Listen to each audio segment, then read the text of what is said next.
একটি প্রবাদ প্রচলন রয়েছে, নারিকেল সুপারিতে ভরপুর আমাদের লক্ষ্মীপুর। আর আজকে আমরা রয়েছি আমাদের রামগঞ্জ উপজেলার সবচেয়ে বড় গ্রাম চণ্ডীপুরে। আর এই চণ্ডীপুরের সৌন্দর্যটা কিছুটা ঘুরে আপনাদেরকে দেখানোর চেষ্টা করব।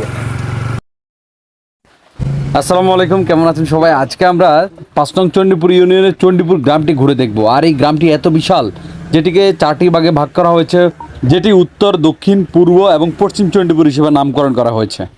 চণ্ডীপুর গ্রামটি সুপারি এবং নারিকেল বাগানের জন্য বিখ্যাত। এর যেদিকেই তাকায় বিশাল বিশাল সুপারি বাগান এবং নারিকেলের বাগান রয়েছে। চণ্ডীপুর গ্রামটি ঘুরে দেখার উদ্দেশ্যে আমরা উত্তর চণ্ডীপুর গ্রাম হয়ে বের হয়ে গেলাম। একটা সময় কাগজি লেবুর উৎপাদনে চণ্ডীপুর গ্রামটি বিখ্যাত ছিল, যেটি ভূগোল বইতে পাওয়া যেতে বলেও শুনেছিলাম।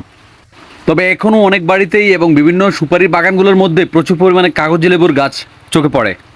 আমরা এখন যেখানে দাঁড়িয়ে রয়েছি, এই জায়গাটি কিন্তু বেশ কিছুদিন আগে ভাইরাল হয়েছিল, আর যেখানে প্রচুর পরিমাণে নারিকেল গাছ রয়েছে। একটি পুকুরের চারপাশে প্রচুর পরিমাণে নারিকেল গাছ, আর যেটা দেখতে আসলে সত্যিই আকর্ষণীয়। আমাদের এই গ্রামে প্রচুর পরিমাণে নারিকেলের বাগান রয়েছে এবং প্রত্যেকটি বাড়ির চারপাশেই কম বেশি নারিকেল গাছ পাওয়া যায়।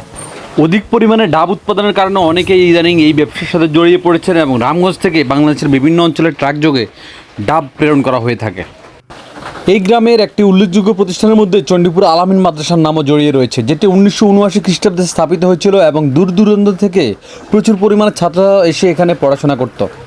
আলামিন মাদ্রাসা থেকে সামান্য একটু দূরে গেলে চণ্ডীপুর উচ্চ বিদ্যালয়ের অবস্থান, আর যে বিদ্যালয়টির সাথে জড়িয়ে রয়েছে হাজারো ছাত্রছাত্রীর স্মৃতি, যেখানে আসলে আসলে পুরাতন এই স্মৃতিগুলো মনে পড়ে যায়। সেই আনোয়ার স্যারের কাছে হিসাব বিজ্ঞানে প্রাইভেট পড়েছিলাম, আর যেটি এখনও স্মৃতি ধরে রেখেছে। চণ্ডীপুর উচ্চ বিদ্যালয় থেকে একটু সামনে আসলেই ফেমাস হাসপাতালের মালিক ডাক্তার শফিকুল ইসলামের বাড়ি, আর যেটি আসলে পাবলিকের জন্য উন্মুক্ত করে রাখা হয়েছে, যেখানে বসার সুন্দর ব্যবস্থা রয়েছে, যার জন্য আসলে ব্যক্তিগতভাবে তাদেরকে ধন্যবাদ দিতেই হয়।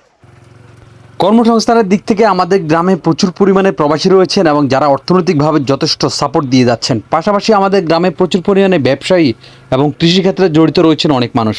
চণ্ডীপুর গ্রামে মুসলিম সম্প্রদায়ের পাশাপাশি প্রচুর পরিমাণে হিন্দু সম্প্রদায়ের লোকজনের বসবাস। এই এলাকাতে শতবর্ষী একটি মন্দির রয়েছে, যেটি যদুনাথ বাবুর আশ্রম হিসেবে পরিচিত। প্রায় 94 বছর পূর্বে এই আশ্রমটি স্থাপিত। এখানে অনেক পুরাতন গাছ দেখতে পাওয়া যায়। আমার নাম উত্তম সুর। আমরা দেখলাম বিশাল একটা প্রাচীর রয়েছে। এখানে মোট কতটুকু জায়গা জুড়ে প্রাচীর রয়েছে? এখানে 5 খানের মতো সম্পত্তি আছে। প্রাচীরের বাইরেও আমাদের সম্পত্তি রয়েছে, ও সুপারি বাগান আছে। আর পরে কমিটির সদস্যরা বা ভক্তদের চাঁদার মাধ্যমে প্রতিষ্ঠানটি পরিচালিত হয়। শতবর্ষী এই মন্দিরটিতে বেশ কিছুক্ষণ ঘোরাঘুরির পরও আমরা আবার রওনা দিলাম চণ্ডীপুরটাকে ঘুরে দেখার উদ্দেশ্যে। এই মন্দিরটি থেকে সামান্য দূরত্বে রয়েছে চণ্ডীপুর সিদ্ধেশ্বরী বালিকা উচ্চ বিদ্যালয়, আর বালিকা উচ্চ বিদ্যালয়ের সামনে দিয়ে আমরা দক্ষিণ চণ্ডীপুর প্রাইমারি স্কুলের দিকে ছুটলাম। বেশ কিছুক্ষণ মোটরসাইকেল ড্রাইভিং করে আমরা চলে এলাম দক্ষিণ চণ্ডীপুর সরকারি প্রাথমিক বিদ্যালয় মাঠে। আর এখানে এসে দেখলাম জায়গাটি সম্পূর্ণভাবে পরিবর্তন হয়ে গেছে। এই জায়গাটিতে আমি একবার নির্বাচন ডিউটিতে পড়েছিলাম, আর তখন এই মসজিদটি ছিল না এবং নতুন ভবনগুলো ছিল না। এখন মসজিদটি হওয়ার জায়গাটির সৌন্দর্য যথেষ্ট বৃদ্ধি পেয়েছে। এখানে বেশ কিছুক্ষণ থাকার পর আমরা চণ্ডীপুর গ্রামের সবচেয়ে বড় বড় সুপারি বাগানগুলো দেখার উদ্দেশ্যে বের হয়ে গেলাম। এখানে এসে দেখলাম বিশাল বিশাল সুপারি বাগান, যতদূর চোখ যায় শুধু সুপারি বাগান আর সুপারি বাগান। গাছগুলো আকাশের দিকে লম্বা হয়ে উঠে গেছে, আর যেটা দেখতে আসলে সত্যি অসাধারণ লাগছে। রামগঞ্জের পশ্চিম অংশ, বিশেষ করে বেড়িবাঁধের ভিতরে যে অংশগুলো রয়েছে, এইসব স্থানে সুপারি বাগান এবং নারিকেল বাগানের বেশি আধিক্য দেখা যায়। তবে সুপারি বাগানের ক্ষেত্রে শ্রীরামপুর, চণ্ডীপুর এবং আশেপাশের যে গ্রামগুলো রয়েছে, এই গ্রামগুলোর দিকে সবচেয়ে বেশি দেখা যায়।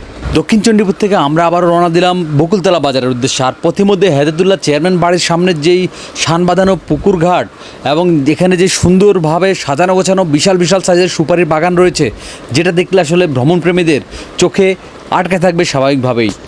বকুলতলা বাজারের আগে হেদায়েতুল্লাহ চেয়ারম্যান বাড়ির যেই সুন্দর সুপারির বাগানটি রয়েছে, এই বাগানটির সৌন্দর্য যে কাউকে আকৃষ্ট করবে। বাগানটি এত বিশাল এবং এত সুন্দর, যেটা এক কথায় প্রকাশ করা যায় না। এই পুকুর পাড়ের ঘাটটিতে চাইলে বসে 2-1 ঘন্টা সময় স্বাভাবিকভাবে পার করে দেওয়া যায়, যার সৌন্দর্য দেখতে দেখতে। ফেসটিকে সবসময় ফলো দিয়ে সাথে থাকবেন এবং লাইক, কমেন্ট, শেয়ার করতে ভুলবেন না। আজকের মতো এখানে বিদায় নিলাম। ভালো থাকবেন, সুস্থ থাকবেন। আল্লাহ হাফেজ, আসসালামু আলাইকুম।